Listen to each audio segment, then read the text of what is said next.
Welcome to EDU TV with 4.5 lakh plus viewers and over 1,500 educational repositories across the world. The founder is Mr. Pranav Guha and co-founder is Ms. Tanya Sethi.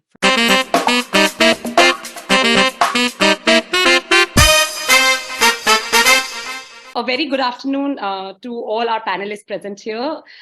First of all, thank you so good afternoon. Good afternoon.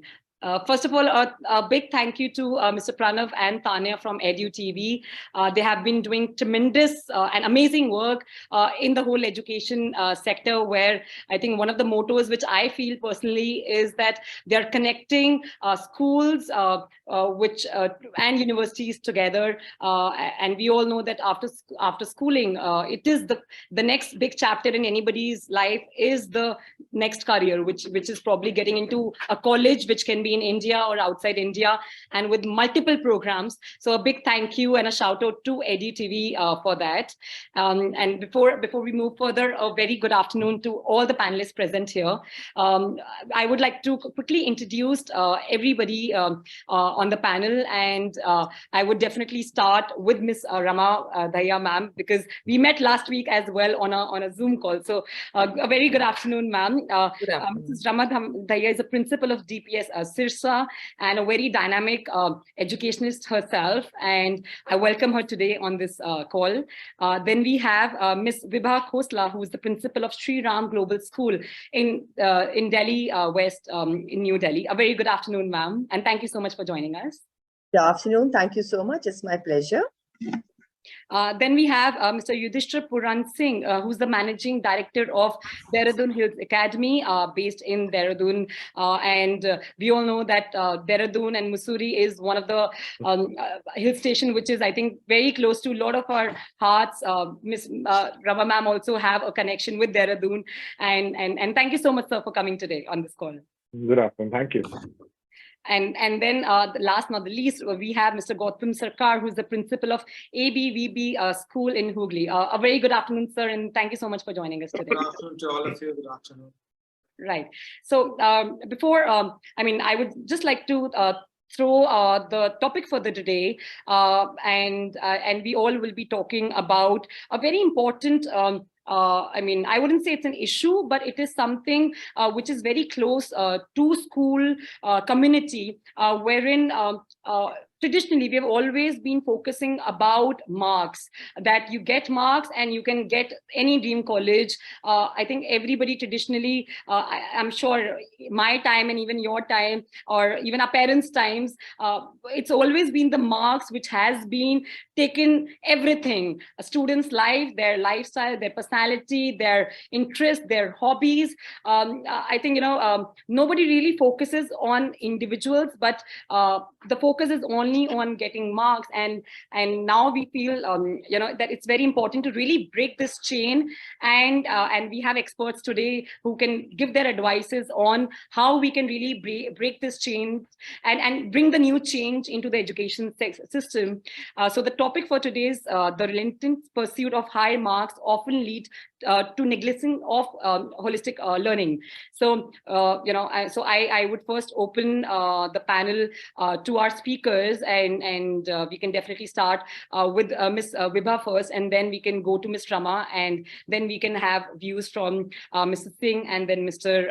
Sarkar for this one. So what do you feel, ma'am, about this topic? Thank you so much. It's a much talked about topic. Rather, we all keep saying that, we are going to be focusing on holistic learning. But when it comes to the senior secondary and specifically the board classes, we just lose base with this. So, since I'm the first one to start with, I would like to first say that there are 5 aspects which are there for holistic learning. The physical, then we've got the social, emotional, intellectual, and then we have the spiritual. Now, just look at the classroom situation. The first one that I mentioned is the physical, no sports period. Right. Because we are the board classes, we need to focus only on the academics. When it comes to social, no excursions, no outing, no experiential learning, because marks. When it comes to emotional, then, it is only one thing that we go ahead and race with is the stress. Because emotionally, there is only stress that we start building up. When it comes to intellectual, the only focus that we have is to study for marks. And coming to spiritual, so hey Bhagwan, marks dilwa de, right? So that's what happens. Now, when we have to change the dynamics are being changed in today's time. And how the dynamics are being changed, the CBSE is now focusing more on, when we say holistic learning leads to development of skills and competencies. So CBSE is already focusing on this. We're becoming very targeted. We're focusing on the learning outcomes, and the learning outcomes and whatever we are teaching is being now being matched with the competencies. So the question papers are also being changed. The syllabus is also going to be changed, though it's taking a little bit of time, but we have already started to venture into this. So I think we're already on the path, we're treading towards it slowly, and it's going to be no time when we go ahead and we start, running this race, and we'll be the winners. Thank you so much for beautifully articulating all the 5 important dimensions. In fact, my second question was that what is holistic learning as per you? And you've already given the 5 dimensions on it. And I totally agree that, that CBSE have inculcated. But, I'll talk about this after hearing all of the panelists as well, that just adding this in the curriculum is something which will really play an important role, or it's the execution which we should focus on. Because one part is that, yes, this is the 10 things, or this is the curriculum change which has to come into the play. But how schools will really, put in their resources, how schools will really focus on bringing this change. Because here we are not talking about the 5 schools or 4 schools in which we all are associated with. We have to talk about, the board in general, and thousands of schools which are all across. So we'll definitely, put this question towards the last, that how we can bring this into the practice. Now, Ms. Rama ma'am, please, we would like to hear from you. Good afternoon, all. Good afternoon. Vibha ma'am has already set the tone and rightly said that this NEP has to be implemented at the grassroots level, where we're talking about the holistic learning at the grassroots level. What I think the leadership plays an important role here. We have to change our mindset, our teachers' mindset, because that mindset is grassrooted at the very basic level. When we talk about teachers, they are also reiterating the same thing, like good marks are for good careers. Marks are again and again reiterated for good career option. That's what the teachers also say, the parents also say. Mother, the first teacher of the child, right from the child is born, that time he starts feeding. Ab jaldi khaiye, ab first aa jayenge. That sort of competition to get good and better grades, right from that day, it's been pushed into the child. So we need to change our mindset as school leaders. Then only we can change these surroundings around, because these thoughts are there, the policies are there, guidelines are there, but they have to be implemented at a grassroots level. And we have to understand that marks are important for a successful career, but they are not the most important thing. There are other things that fall in place. 90% is very good when it comes to an employer giving you a job option, but he'll be looking more beyond that as well.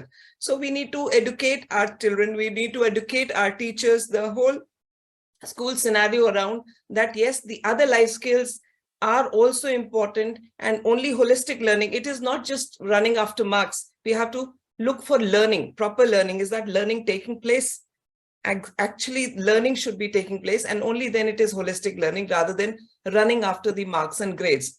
In our life, if we seek only money, fame and status, at some point of life, we'll not be happy. Likewise, in schooling or in education, if you just run after marks, you'll not be happy, because you'll not connect that real world from the school world.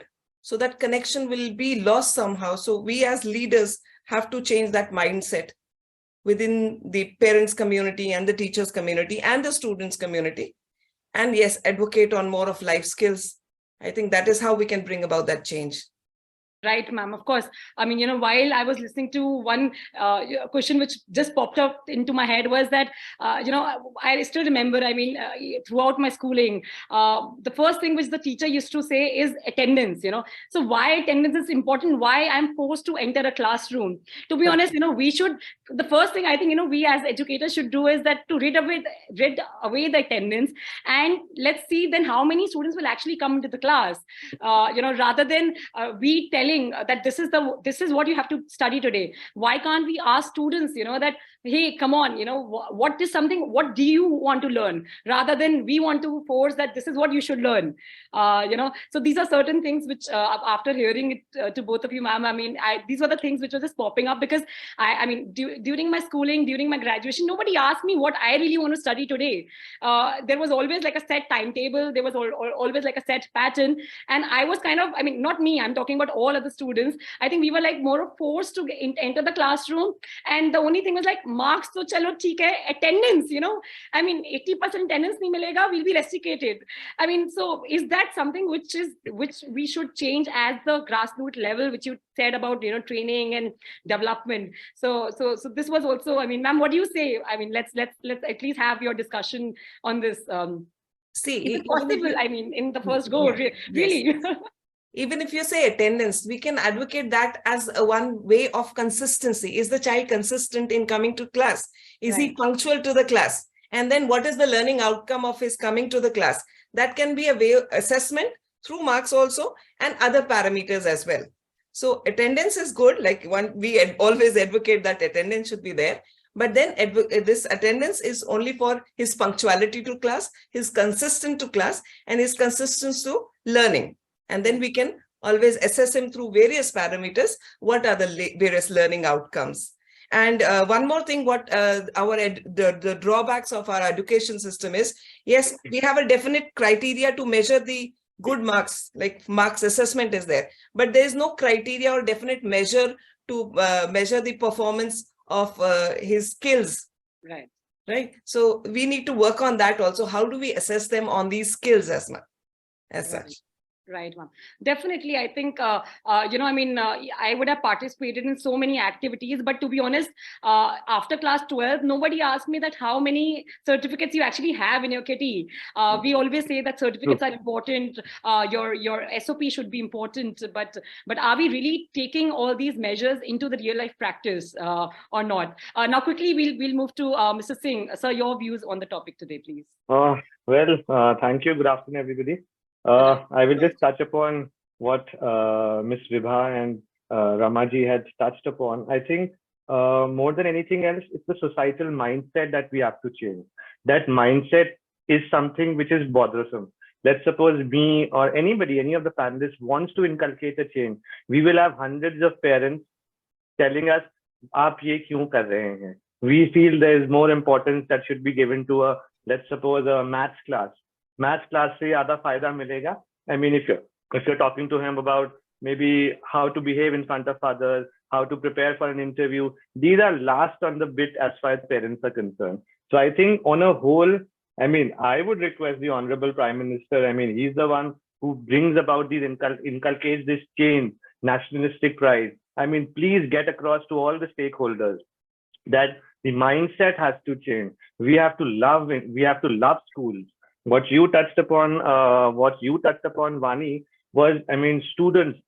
How many of them would like to attend school? You will be surprised if you actually do a survey. You will be surprised. Not more than 10, 20, 30% would like to come to school. And the answer to this problem is, if you go and visit Finland, Scandinavian countries, they only have schools for 2.5 hours. The child can pick up gardening as a subject. He can learn English through gardening. But the whole mindset out there is transitioned in such a way that the parents community understand the relevance of it. I think where we lack is we are unable to reach out to the community, to the parent stakeholder, that we can actually tell them the relevance of it. So when I reach out to the parents, they will look at me ki, "Aap kya baat kar rahe hain? Isse kya hoga?" When he has to get into DU and when he has to get into Shriram, he will need a 99%. Why are you talking about? So we need somewhere or the other amalgamation of the school system into the college system. So if the colleges, I mean, they start screening the applications and they give more weightage to maybe things like what Ramaji said. I mean, how confident is the child? How happy is the child? We would grade him on these parameters. I mean, have a holistic process of recruiting students into the colleges rather than just a parameter wherein he takes his mark sheet, applies, fills up the form, gets through. Fair enough. I mean, when we are talking about the entire system, we need to look at it from the grassroots till the post-graduation level. If you're only talking about schools, then we'll never be able to inculcate that change. Because at the end of the day, what he or she will say, कि college में तो कुछ और बात होती है. College में तो सिर्फ marks के basis पे entry होती है. So why are you talking about? And I think, I mean, Tanya and Pranav, they are into recruitments also. I mean, if we talk about the reality of the recruitments, I mean, skill set in our students is very poor. When we meet our students, they will be scoring 80-89%. If I tell you an instance, 3 days back, a student from a very fancy school visited us for his admission. He scored 89% in SST. And I asked him to name the 5 trees in the campus where he was being interviewed. He was not able to identify any one tree. So, I mean, on a whole, he's scoring 89%. He's supposed to be very good in, I mean, geography, history, SST. But in reality, what is the point? He is not. So I think that mindset, if we as administrators, I mean, we can bring about a change. But what is most important is as a community as a whole, if we are unable to sensitize them, then I think no matter how hard the NEP program is or the policy is, but if until unless people are talking about the execution as well as sensitization of the parents, till that point of time, we will all be just running around the same thing over and over again without having any results to see. Right. Yes, of course, Mr. Singh, you rightly said about the admission process, because I mean, it's the colleges actually, which should also consider the various aspects. I mean, just to bring you a little point here that, I mean, I'm a graduate from Delhi University. No, I mean, and in our times, it's I mean, even in today's time, at least the people who are in Delhi NCR considered it to be the only go-to place. I mean, family se pucho, kisi se bhi puch lo, acha theek hai, jeev hai na. That's the only thing. But I think gone are the days. I mean, I'm right now working with Universal Business School, which is based in Karjat, and with us, anybody who comes with just marks, we really don't consider that. I mean, to be honest, we give 20% weightage to an entrance test, 20% weightage to their personal interview, 20% weightage is given to their extracurricular activities which they have done into their school, 20% weightage is given to a statement of purpose. So basically, they have to write why management. I mean, because we offer management programs. So basically, we need to understand why a student have to get into the program of his choice and why this college. So it's not that we don't ask about peer pressure, about the friends going, and so we really need to understand why, and that's where the SOP brings a very important in practice. And the fourth and the final thing, where 20% also weightage is given on letter of recommendations. I mean, we encourage students to get 2 LORs from the school, and LORs. Yes, ma'am. Please add. You're adding something. Yes. Yes, it just reminded me of what Mr. Singh just said. It's a fact, like 80% of our engineers are unemployed. This doesn't mean that we don't have employment for them. They don't have that employable skills. If they are to replace their own fuse, no, they'll not be able to do so. Like he said, the student was not able to recognize the flora and fauna in the campus. So that is how the practical knowledge is missing somewhere. And it is very, very alarming. Right. Definitely. Now let's hear what Mr. Sarkar has to say. Please, sir. Over to you. Good afternoon once again to all of you. No, actually, once again, what Mr. Singh said is correctly said, that 80% engineers, maybe they are not in a job or employed. But I will come first to Viva. That is Vani, na? Vani, that is your Vani. Vani. You said something about attendance. See, this is very important, because what exactly the topic is, high marks versus holistic education. As per me, or what we need to do, we need to set some guidelines. Those guidelines or rules, they create tradition. And those tradition will come as a culture, right, which stays. So attendance, when we make compulsory attendance as such a certain number of days you have to come to school, this is the guideline which we create, which we give. And that helps to create a tradition that every morning you have to go to school for certain things. And once you go, you will get that culture in you. Then means we want to achieve initially we will say, you see, we need this much of attendance. Then the parents will make a tradition of sending their kids to the school. And once the kids will start enjoying the school, that become a culture for them to go to school every morning. Precisely. So Right. attendance is something very important because there are certain guidelines which we need to do. Right. Now we are coming back to that, our topic, that high marks and the holistic education. See, high marks in last day, we are actually talking about CUET, that Common University Entrance Test. We are talking about that where we can reduce the importance of board marks. So basically what we are doing, we are actually replacing a god by another god. We are replacing the board marks by the marks scored in CUET.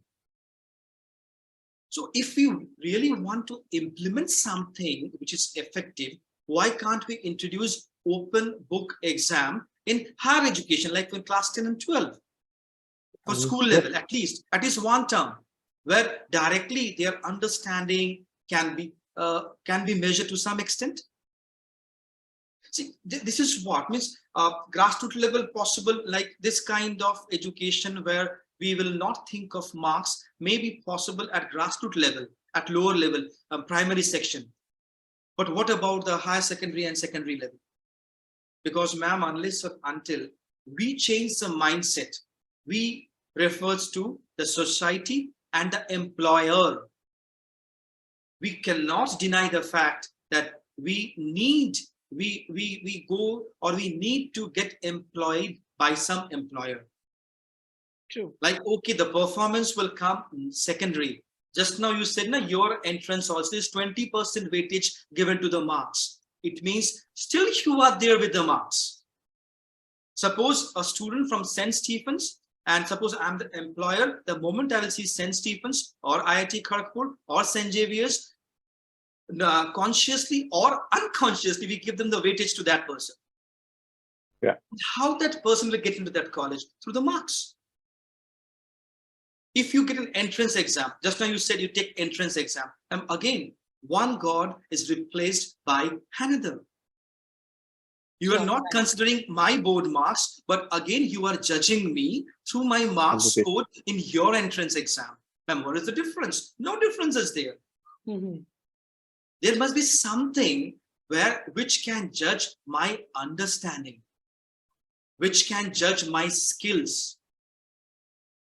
The NEP is, to some extent, they guide us to go that side, but that is not the ultimate thing. We need to introduce open book exam, where we can provide them the content, where we can provide them information, because we should not get confused between memory and intelligence. Precisely. Memory is something which even a small smartphone can do, but intelligence is how you apply yourself. We need to educate them in such a way so that they can be a good thinker. They should know how to react to the local and global environment, society, both spiritually, emotionally, ethically, and also academically. But our topic is that how high marks, because see, when I go to teach, suppose I'm a person of maths, so when I go to teach maths, I found that their main motive is to, sir, give me the type sums from this topic. We will practice those type sums and we'll score well in 10 and 12 standard or in entrance examination. But they don't want to understand the topic. Teaching them the understanding of that particular subject is holistic education. Where definitely, as sir said, that we need to have some parameters of getting their happiness quotient, how much happy they are. But all these things is actually, we need to implement, we need to start doing something in a reverse way. We need to start that from the employer side, society side, parent sides, And then we can be a support system to them. What is education? What is schools? We are actually a support system to the society. If the society changes their need, their parameters, then only we can change our parameters. Those who are owning private schools, those who are running private schools, they know their challenges. At the end of the day, they need certain number of students with them. Suppose if we say, okay, we are a school, we don't bother about board marks, don't worry, we don't teach you as per the board, we will just focus on your happiness quotient, we will just focus on your this, then that will be a problem to us. Yes. Because this will be a challenge to us. Now, all of us, the principals over here, we know that the numbers is a big thing for us. Which all of a sudden, if 500 students leave our school, that will be a big, difficult for us to run if all of a sudden 500 students leave our school. So we need to upgrade, we need to educate the society and the employer. We need to introduce more and more open book examination. Yes. We need to give them guidelines which will create tradition followed by culture. Culture is something which stays.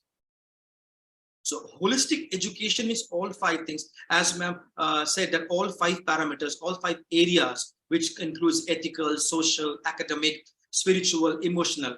But how? Ma'am, even not only in education, but in everywhere, numbers matters. At the end of the month, when the big number goes into your bank, that gives you satisfaction. At the end of the number matters, but we need to change those things. How? We can introduce different kind of, you can say, exam pattern, as ma'am correctly said, that we can have more and more on application-based, skill-based things, question pattern, but every question pattern means how many questions are there on application-based, skill-based, and which we call skill-based. And some things you will find they are also actually part of memory. Numericals are the skill-based on in physics. True. But again, they are based on the formula. If you don't remember those formulas, then you can't solve those problems. Yes. But in an examination, I'm not allowed to check my formula. So again, although you are saying skill-based, application-based, everything, but again, somewhere the backbone of the entire examination thing is the memory. Memory-based. Right. So we need to differentiate. We need to have that memory is not intelligence. Examination should measure the intelligence, and intelligence should be the parameters of calling a person educated or a certificate holder. A 90% scored student can be a certificate holder. True. But a 60% or less than that can be a properly educated person. Yes, very true. So I think this is what I feel, that high marks is really becoming a big challenge for this holistic education. We need to have something. And what you're saying, the certificates, ma'am, that matters. Nowadays it matters, because when we take the CVs, we not only see the education qualification, but also how many certificates are there. Right. Like when we recruit teachers in all over India, we have 53 schools. So we always check that, okay, this person is MSc, he's also MSc, or this is MA, he's also MA. But apart from MA or MSc or B, they're having so many certificates. True. At school level, at college level, at state level or district level, whatever it is, we give weightage to that, because slowly our mindset is changing. Because as we are changing, slowly we are changing, but we need a high rate of change, we can say that, to bring this kind of, so that we can continue with the holistic education at school. Because up to primary, up to 6, up to 5, it depends on the leadership. True. Up to class 5, it's absolutely on us. But beyond that, the moment they are close to the board classes, then things are totally different. Right. Thank you so much for giving your views. In fact, I would like to also mention that it's Mr. Sarkar's whole idea of having this panel discussion, and he's been the ideator of this topic. That's what Mr. Pranav also mentioned it to me. So yes, so I mean, a thank you to to bringing such a vibrant topic as today's discussion, because we do feel that I mean, this is something which should be given a lot more emphasis, given in such a dynamic world we all are living in.